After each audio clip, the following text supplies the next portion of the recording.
A lot of people are talking about wellness these days. It's like a trend. Detox teas, miracles, supplements, fake gurus, and all nonsense. Just a bunch of noise. Today, we're cutting straight to the no nonsense, and we're joined by a nutritional and wellness specialist who's dedicated years to understanding how the human body actually heals, and from what you can put in your mouth to what's happening inside your bloodstream. We're talking about nutrition, metabolic health, inflammation, detox pathways, and we're discussing how your nutrition has so much to do with everything and the truth about EBOO therapy, what nobody explains the right way. If you care about longevity, clarity, discipline, and real health, no Instagram myths, then lean in. Let's get into it.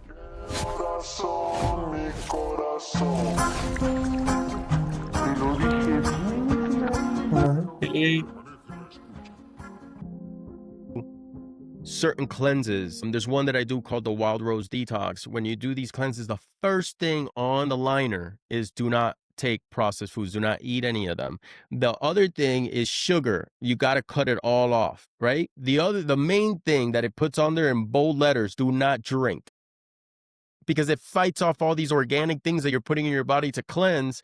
You start drinking liquor, you start eating processed food, you might as well not even do it. So if you were brand new to this and you didn't have the knowledge you have, wouldn't that just make you stop and think, like, why? There's something up with that.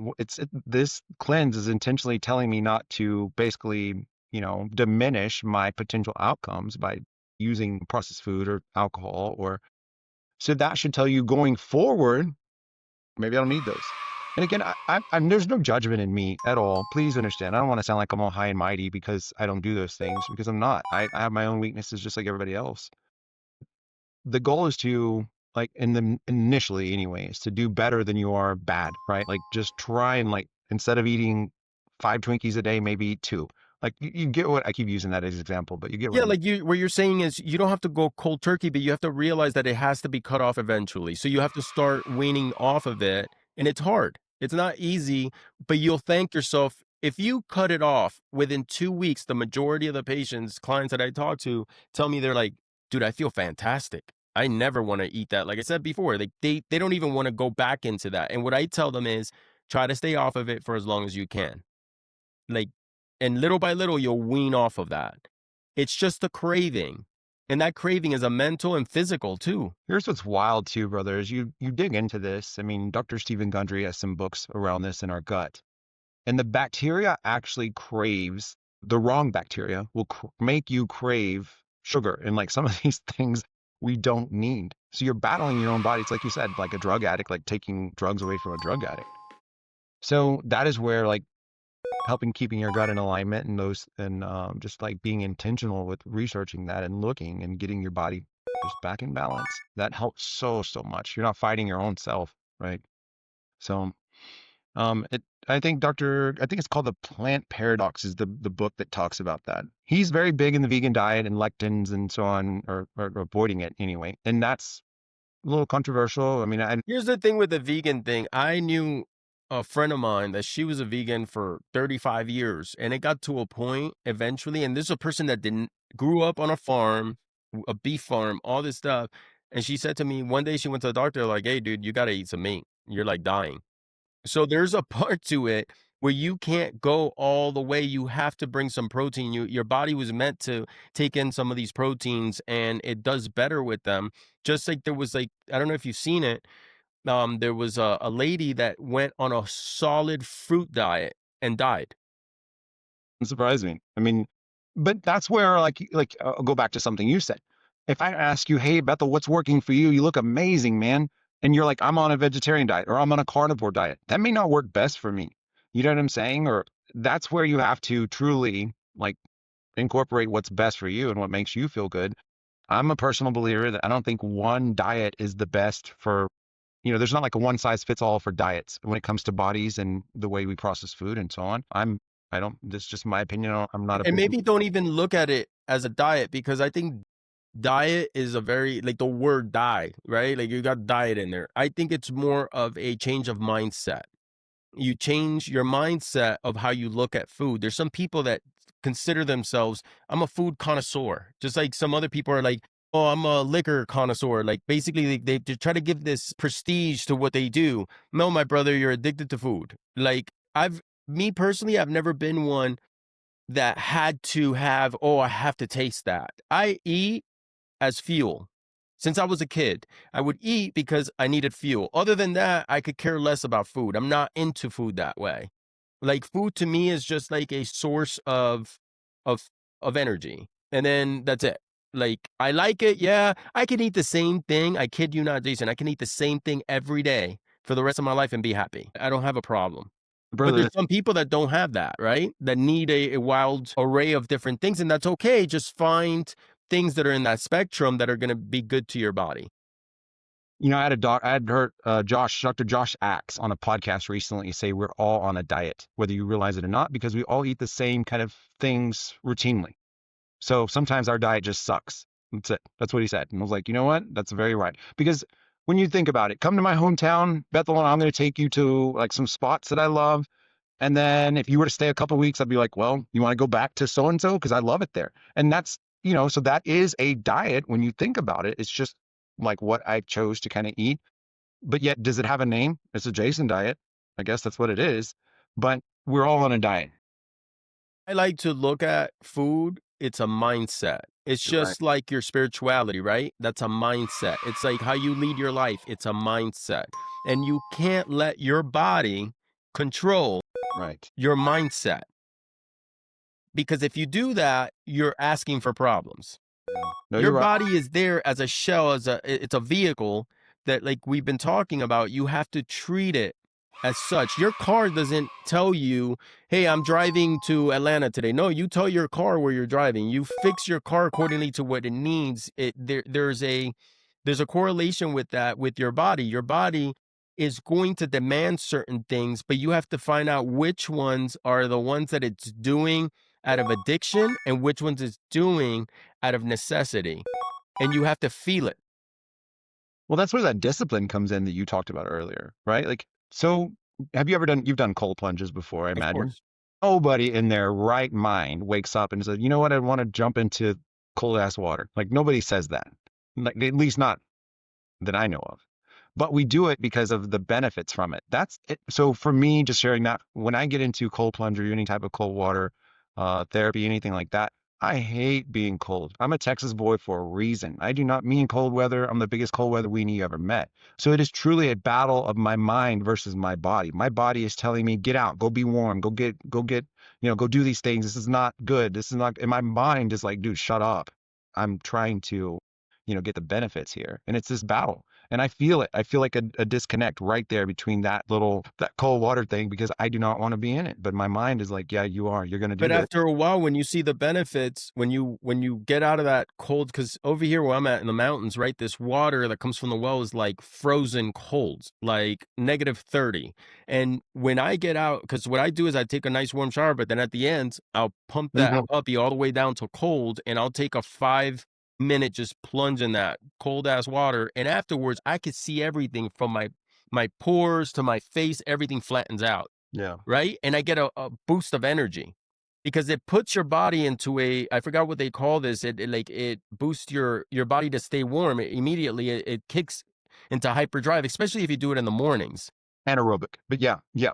There it is. So that's yeah. So you're right. I mean, and that part right there, again, you reap the benefits from that hard work that you're doing and like that battle, that body battle that you're going through between body and mind. So yeah, that's what I would encourage those people that are, on the fence or they're just looking at this. Man, it's gonna be difficult, it's gonna be tough. You're gonna have to fight your own self to not do some of the things, but you're never gonna get anywhere unless you change. And Change is inevitable. it is, man. I mean, Either that's you're gonna have good change or bad change, and you could either be in the driver's seat of that change, or you can let life drive you where it's gonna go, it will. Life and will it will. decide for you, period. Like it just Well, you look at some of the people before us, right? Like we were talking about the boomers that didn't have the best health practices, and the way that they're aging versus the way we're aging is night and day.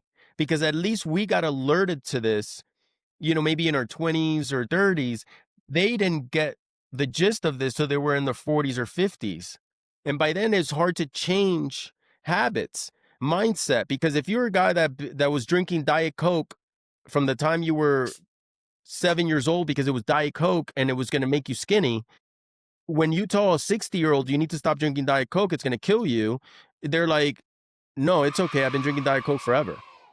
And again, cultural thing, Bethel, just using me as an example, growing up Hispanic. I mean, my grandma had a doc named Dr. Hill. And, you know, to her in the household, like it was Jesus and Dr. Hill. Like those two, it was like he's one, and then after that is Dr. Hill. So who am I, just some little mocoso, you know, kid to come up and be like, you know, grandma, you probably don't need to be like, dude, get out of here. Dr. Yeah, Hill yeah, told yeah, me yeah. it's fine. I'll take my life in my own hands. Thank you very much. So that's what I'm trying to tell you is that I think part of that, like back to that generation, I see it in my dad. My dad now, man, if I told him to do whatever, he would do it. Like he's a complete shit. But my tios and so on that are not, I can't even talk to them about this stuff. Like they don't But even hear it it. goes back to the point I'm making. Yeah. We, as this generation and the generation that's coming, the younger people, they have an advantage to start now. Start now. No, you're It's right. like you have an advantage that these other folks didn't have and wish that they had. Wish that they had this knowledge. Wish that they had these opportunities that we have. So I encourage people to go and seek this stuff for your health. And it's not only for you. I tell this to a lot of my friends. I go, you're not doing this for you so much. Do you have kids? They're like, yeah. I go, you're There you doing go. this for them because they need you. So sometimes you got to be unselfish in your behaviors so you can be there for the people you love, because otherwise, my brother, the worst thing is to get to an age group where you can't even throw a football with your kid, or you can't even run and play with them because you're so drained and out of shape. Yeah. And then it's also where you're teaching them. You're also, if you're not healthy, you're also going to encourage your kids to do the same because they're watching you and they're going, oh, okay, well, he has this, I'll have that, and it's basically the way we grew up. When I was a kid, I never drank water when I was a kid. I drank Sunkist. I That wish was my form of water. Like, Kool-Aid and sweet tea. 'Cause that's huh? Texas. I said What? Kool-Aid and sweet tea, man. Oh, there you go. That's what I'm saying. Like, you know, you'd run in the house real quick and go grab a cup of great Kool-Aid, and that's that. But no, I understand, brother. I get what you're saying. And, you know, I don't remember being intentional drinking water until football practice when they would be like, okay, break. And you would all go. Because your body told you, I don't want that shit. I want some clean water. Like your body was like, bro, do not give me that shit right now. I'm gonna die. It's not time to drink, great Kool-Aid, right? Like it's time to, yeah. So, yeah, no, you're right. But no, I agree. And then please remember too, again, like what Bethel said, education is on your side right now. Like we have chat, perplexity, some of these things where you can easily like jump in and go, hey, I want to learn more about methylene blue that you talked about, or tell me why, show me anti-inflammatory therapies that I can do. Like those, again, just use that to your advantage. It's the world is yours now. I mean, it's right here in this thing that we call a And phone. utilize it. And we get caught up, because I know I do that too, where you get caught up, just scrolling. Use that as a tool. It's a tool for you to learn. That's a whole university that's sitting at your fingertips to learn about different things instead of being entertained by it. The other thing I had for you, what do you think is the next big wave that most people are blind to with wellness? IV therapy for sure is a good way to go. I think it's starting to pick up. Like for instance, our nutrition, like B vitamins. Like okay, so B12. Most people know what that is. It's for energy, right? So which would be better, a B12 tablet, a B12 Injection. injection, right? Injection. 1000% the injection. So, you know, those are the kinds of things that I'm talking about. Do a Myers cocktail with all the different nutrients and vitamins that it has in it. I mean, we've already just set a foundation that our food doesn't have the vitamins like it used to. So you can go ahead and supplement and get that through there. So I'd say that's a big wave for sure. These therapies like EBOO and plasmapheresis that are like at the mountaintop of what they do, and as far as reduction of inflammatory markers, you know, those I think are the next wave for sure. Hyperbaric oxygen chambers, exosomes, stem cells. Like we have, man, it's 2025 now. We're not dealing with, shit from the 70s where we just have to stand by and be like, well, I guess I'm sick. I guess I'm migraine man. And we just tattoo it. Bethel and I go get a tattoo on my forehead that say, here's Jason, he's migraine man. No, no, no, no, no. Not anymore. We can Health is wealth, my brother. And I know it sounds cliche, but let me tell you something. You ask a multi-billionaire in his deathbed if he wants the billions or his health. yeah. 100% of the time, they're going to say their health. Why? Because the money, material things are irrelevant when you're not feeling right. You'll give anything to feel right. So before you get to that point, start treating it that way. Yeah. 100%. And that's why, again, I believe in preventative maintenance, like the parasite cleanses, the liver cleanses, the, like gallbladder cleanses, like all these things that are, again, they sound woo woo. I get it. Or they sound like, to somebody who's brand new, they're like, bro, come on. Like we got worms. Like, yeah, you got worms. That's just how Yeah, it goes. but going off to your point, like if you're going to do a Myers cocktail, you're going to start giving yourself shots of B12 and all this stuff, cleanse your body first because you want your body not to have to compete with parasites for this nutrition you're going to give it. And you're not going to get the optimal support, the optimal results from it if you're full of toxins. You need to cleanse your body first and then start your program. Right. Yeah, there's timing for sure. Like, why waste your money if you're not, there yet? So that It's for just like I sure. tell people, there's guys that come to me, Bethel, I'll go to the gym with them, and I see a guy that's overweight, right, by like 80 pounds, and he's doing heavy weights and like trying to get skinny by doing heavy weights. I'm like, dude, that's not the way, my brother. First, fast, get skinny, lose all the toxins, clean out, and then build muscle. Yeah.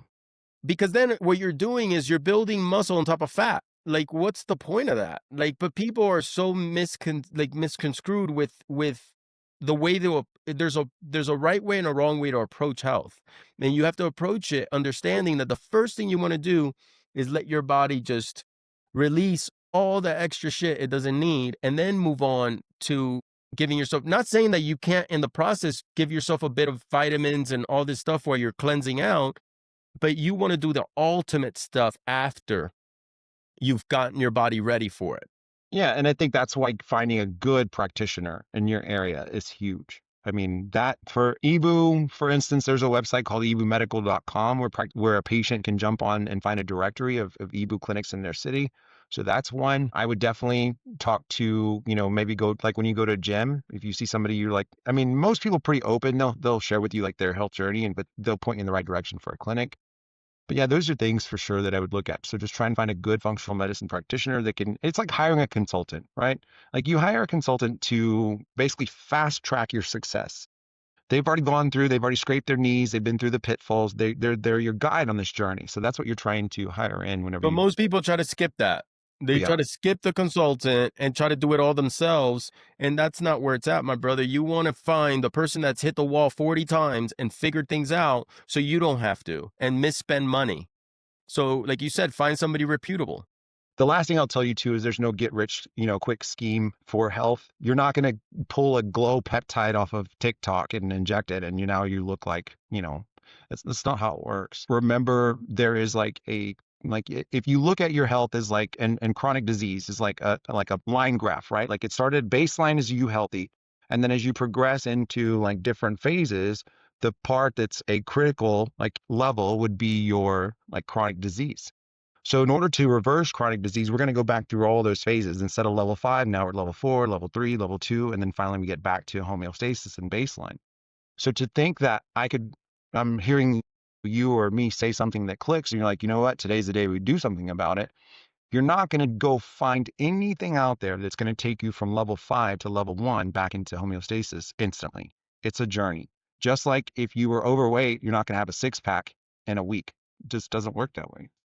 And there's not a cheat code to it. You have to go through the process. Going to this, most people hear about EBOO and either get excited or confused. Let's break it down clean. So go ahead. Yeah. What do you think for someone who wants to start improving their health tomorrow? What would be the way of approaching that? For tomorrow, yeah, I would say like let's skip like high carb breakfast. So no bagels, no, let's like try and set the table like the foundation correct from the get-go if you're like trying to do something tomorrow. For sure there and trying to eat something protein like you mentioned eggs, that would be a much better choice. And then if you're looking at like reducing inflammation, in my opinion, the very best way of doing that is EBOO. That's the fastest way to get to where you're going. It's EBOO is extracorporeal blood oxygenation and ozonation. So in English, what that means is we're drawing blood from you on one side of your body. We're mixing your blood with oxygen and ozone. devices that I work with often also has ultraviolet light. So once that blood has become oxygenated, ozonated, it goes through ultraviolet light and then comes back into another arm. So if you close your eyes and picture a dialysis machine, that's kind of very similar to what it looks like. But those therapies are designed to open up your detox pathways and then reduce systemic inflammation, balance out your immune system, and then just overall improve mitochondrial function. So that's for sure right there. So that would be a heavyweight therapy you can do. There's always good, better, best, and everything, Bethel. If I told you to come visit me in Texas and I gave you three options to get here, a bike, a car, or a jet, what are you going to pick? It's the jet. So EBOO would be the jet as far as ozone and ultraviolet light therapy goes. There's different IVs out there. So even if you can't afford the jet or you can't find the jet near you, I would still go in and go find a car, right? Some of these other ozone IVs that you can do. But that one for sure. Methylene blue is another one that I really, really believe in. And then some of the peptide stacks too, which would be more your expertise that I think too could benefit somebody too while they're going through this. I think one thing that's changed my life, and this was when I was young, worked for a department store and I was an undercover security, and I was talking to this guy who was a pre-med student, and I was probably like 17 years old. And you know how our parents are. My Cuban dad was like, "Hey, you need to take un purgante," right? Because I was breaking out. And I told him that, and he goes, "No, Bethel, don't do that. That's gonna kill the inner lining of your stomach. Don't take those. What you need to do is cold water and lime in the morning. It'll have the same effect." And I've been doing that all my life. Like whenever I get to a point where I need to lose weight or I need to kick my body off in the morning, you can't skip breakfast. You can skip breakfast. You can just take cold water and lime. Don't brush your teeth. Don't do anything. Drink that first. Let it sit for a minute and do that repeatedly for a week, and you'll see massive changes. What exactly is EBOO therapy in simple terms? Yeah, so it's the process of combining oxygen, ozone, and ultraviolet light in most devices. In simple terms, it looks extremely similar to dialysis. Like if you were to visualize this whole process where we have two different IV lines, one is drawing blood from you, the other one is returning. The principle of it, as far as ozone and ultraviolet light and what they do, is they do three things that we can easily process. One is improve your mitochondrial function. So they're targeting the body right at the cellular level. I truly believe that beautiful things happen whenever we address the body there. The next thing is they reduce systemic inflammation. You and I have already like hit that dead horse over and over about how horrible inflammation is. We're addressing a body's pathway, which triggers anti-inflammatory responses from head to toe. So that's huge. And then the third one is they balance out your immune system. So this is why you have cancer clinics that are using this, all the way to elite athlete performance centers, is that we're just trying to get the immune system optimal. I'll piggyback on this. We've had like autoimmune conditions where their immune system is running through the roof. So these therapies are designed to bring the body right back into the middle. So that's what EBOO therapy is. That's the principle of it. The whole, I'd say, beautiful thing that makes EBOO special is this low concentration of ozone that we're using, which that does not hit the body with too much oxidative stress, just enough to kind of jolt your system and get it going. Think of like exercise. It's called hormetic based therapy. Same with EBOO. And then we have this constant drawing and returning motion going on as you're sitting there, where we're cycling up to 2 liters of your blood. That's a beautiful thing. And then the last is we're diffusing. We're mixing so much blood into your ozone. Excuse me, so much ozone into your blood. I said that backwards. That we're just really, really incorporating a lot of ozone into this blood. You see this color change that happens where your blood goes from a dark red to a very vibrant red. So that's the visual process of it. But that is what stimulates such a big, big cascade kind of process in the body. So in simple terms, just remember those three things. It improves your mitochondrial function, balances out your immune system, and then also will reduce systemic inflammation. By nature, ozone and ultraviolet light are antibacterial, antiviral, antifungal. So as you're doing that parasite cleanse, or if you're doing like a heavy metal detox, trying to maximize that, you would do EBOO with it. Okay. How does cleaning and ozonating the blood actually change someone's physiology? Yeah. So I'd say right away, starting with the immune modulation part, like for instance, like that, you have somebody who's in like a cytokine storm, for instance, these therapies can target those and regulate them and actually bring them back in order. For instance, like a lupus patient, their T cells are probably through the roof, and ultraviolet light can actually target those and knock them down. So it's actually killing off some T cells and bringing it back in order. Whereas like a post chemo patient, for instance, like their immune system's in the gutter.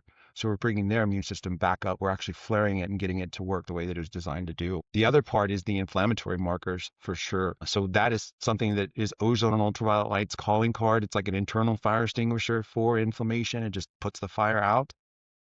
One of the things too that I've seen, Bethel, that's really impressive is a TPO antibody or thyroid antibody get actually pulled back into range. Whenever, if you were to ask me, does ozone do that? I'd tell you no.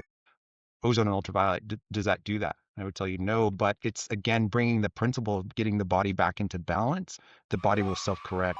And that's what EBOO is doing. It's made up of those three things: ozone, oxygen, and ultraviolet light. Those are all natural-based therapies, and they provide like a mild oxidative stress or hermetic stress, regenerative-based therapies that will bring your body back into just right where it's supposed to be. Benefits the most and who shouldn't do it? Yeah, man. When I open and present on EBOO, I ask practitioners this question: who could improve from, who could benefit from improved mitochondrial function, reduce systemic inflammation, and a balanced immune system? The answer is everyone. Because believe me, I've worked at cancer hospitals, sickest of the sick, and I've worked with NFL players that you would know by mentioning one name. So that's why I'm telling you that there's such a huge range in health and such a versatility in these therapies. It is not a one size fits all, but some people are using it to help maximize their detox, schedule what they're trying to do. Some people are using it to help balance out their immune system. Others are using it to do after chemo whenever their immune system's in the gutter. So those are things why I would tell you that it's beneficial. Who would not need to do EBOO? There are some contraindications there that a practitioner would be able to go through with you on, but for sure, if you don't have too good IV or too good veins, many of us know if we have good veins or not because you've gone to the to get labs and they stick you 85 times, where they'll tell you, hey man, Bethel, you're a hard stick. So those people would probably they would not be a candidate for EBOO. So just quickly overview, that's what I would say. Okay. And what results have you personally witnessed that made you a believer? Do you believe that this can help with people that have gotten jabs and stuff like that? I have, traveling the way that I have, I've been blessed, brother. I've been from Alaska to New Zealand with this thing, out to Turkey, all kinds of clinics in Mexico. Just came from Toronto, like as I mentioned when we opened. So I get to get a huge range of clinics that I get to work with, right? I've been exposed to. And that COVID thing, unfortunately, has been one thing that's been pretty prevalent with EBOO. And I've seen a lot of correction from either vaccine injured or long COVID, those types of things for sure. You can compound some of those benefits by bringing in something like methylene blue with a long COVID patient or COVID vaccine injured patient. That's another therapy that gets utilized often as well. But that's it is for sure. Yeah, absolutely. The other part too, I would tell you, is just general health. Like we use preventative maintenance. We keep talking about that. This is a great preventative maintenance therapy. So even if you walk in, you're like, yeah, I'm healthy. Cool. Well, let's invest in the best way of doing that and keeping you there. I'm going to start with ozone therapy by itself. Remember, ozone is oxygen, electricity. We take O2, it gets combined with electricity and breaks it apart, and then it makes O3 whenever it's done. It creates this oxidative type substance or gas, which we use to our advantage here in this world. Ozone made me a believer in the very, very beginning. I've been dealing with it for about 14 years now, coming up, and it sold me right away when it helped close a severe wound. So there was a severe wound that would not close, and we used ozone therapy on it. And just from there, I was like, what the heck is this stuff? Why are we not using it in every wound care clinic there is? So that's my first exposure to it. EBOO has won me over in how fast patients are seeing results. So typically a series of 4 is enough to really change the game for patients, like a chronic condition. I've seen rheumatoid arthritis patients like in tears moving their hands because they now have more dexterity. That goes into this micro and peripheral circulation increase that we get from EBOO. So those are things like that that have made me a believer.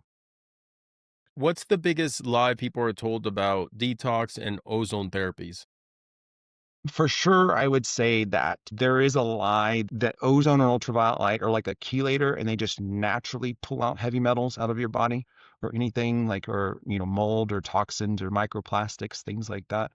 I think it supports your body. And if those things are actively in your blood, ozone and ultraviolet light trigger our phase 1 and phase 2 detox pathways. So that is your lymph nodes, your kidneys, your liver, your sweat glands, all that's optimizing it. So if we have the door wide open, we can usher all this bad stuff out if it's actively in our bloodstream and has the ability to come out. Like think of like mercury, for instance, which hides into, tissue. So that's why I would say that's like a little bit of a misnomer. Here's the other part too. It's so good at doing what it does that patients and practitioners both they over rely on it. So Bethel walks through the door, he has Lyme disease. They're like, we're just doing EBOO on him. Well, they've seen good results with it, but I still don't think it's the one size. It's not the silver bullet that's going to fix everything. So that is a little bit.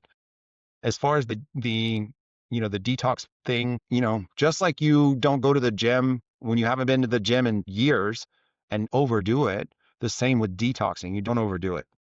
So ozone and ultraviolet light have the ability to detox your body sometimes faster than what you're ready for. So it is good to build up to this big detox you're going to get with EBOO.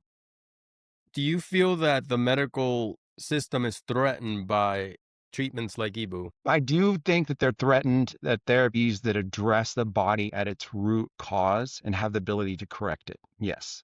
So, when you take away the problem that got you there and you heal it and you correct it, there's Now no they can't sell you the pills. right. Here's the other part. Ozone, you've heard me say this already. Ozone and ultraviolet light are oxygen, electricity, and sunshine. You cannot stick a pharmaceutical brand and patent those therapies. You can't make money off of them the way that you can with something that says Merck or, um, Pfizer or whatever. Good deal. What should people stop buying immediately? Man, that's a good question. I'd say Walmart brand vitamins. Anything sold there, just buy the Flintstones because they're going to taste better if that's what you want. It's like candy for sure. I'd say people stop buying that and like really do your research. Not all supplement companies are the same. What do you think is one habit that can change your life? One big one that gets overlooked about in my opinion, is the power of positivity and just gratitude and mind shift. I There's love a that. there's a book that people need to read that don't believe me called The Biology of Belief by Dr. Bruce Lipton. And it talks about how the cellular membrane actually gets controlled by our thoughts and our actions, like how, and they can manifest themselves in physical symptoms. So that right there, I would tell you that, you can improve your health from instead of being Debbie Downer or being Eeyore, just trying to look at just having gratitude. That will completely flip that negative energy on its head. And, I'm a big believer in that. I changed my prayers a long time ago from I need this or if this happens and all this stuff to just being grateful. And it triggers something in your mind when you're grateful for the little things, even if your life is horrible and you're just grateful for the tiny things that are going okay, the things that you're happy about, your kids, your family are healthy, things are that aspect of it. You could be broke and still be grateful for things. You can have the world falling apart and you can still find things to be grateful. And it opens up your mind to the possibility of things getting better. And then what happens throughout time when things do get better, you have more things to be grateful about. So I'm 1,000% that it starts up here. It starts in your mind and then it works itself into reality, into your life, right? correct. Where does spirituality and mindset fit into the physical wellness aspect of this? Yeah, I think we addressed it with the ability, our thoughts can control some physical symptoms. And that's why I tell everybody to read that book because it's not woo woo based, it's not Christian based or religion based at all. It's just straight up science based. So it shows you how to connect the dots. What was Here's that book again? The Biology of Belief by Dr. Bruce Lipton. I like that. Okay. For all So those that haven't read it, pick it up. throw it on Audible, man. That's what I do. Well, at least that's what I have time to do nowadays. But here's what I'd say about spirituality as far as the healing journey. You're going to go to let's say you find the very best practice, the very best practitioner for you, and they know everything. They are just medically gifted. Awesome. There's still a component to your healing journey that they cannot touch, and that is spirituality, whatever you believe and how you believe it. So we used to onboard these cancer patients into this, it's called immunity care program that you had for a clinic that I worked at in Texas. And I feel like you could see right off the bat who was going to have really good results and who wouldn't. And it was their mindset and it's where they were in their spirituality, where they settled. There's some things that are really interesting, brother, as far as cancer. Like there's some connections that have been made as far as like a breast cancer patient could have some sort of unresolved conflict with like an elder woman. Prostate cancer could be some sort of connection from, unresolved conflict with an older male. those are, again, physical manifestations in there. So the spirituality in that, being able to touch on that, that's just as important as it is as you finding these good practitioners or peptides or whatever therapy you've heard me talk about or Beth will talk about in this thing. You have to approach it the same way. Everything in your life has to be in balance. So it starts up here first, and then, because you're right, like if you go into any treatment and right away you're feeling like defeated, like it's not going to work, it's not Not, going to work. no. It's just like with the detox, with all the stuff that we're talking about, if you go into it and you're not spiritually in the right place, mindset in the right place, and you go into it knowing that you're already victorious in what you're going to do, you're going to come out defeated, because it's just part of human nature. Your mind is so powerful. It has the power to heal you. And then these things just add on and help it create the body and the performance and the livelihood that you're looking for. Yeah, could not agree more. This is Bethel King. Truth, faith, reality. New episode every Wednesday. Subscribe, like, and share.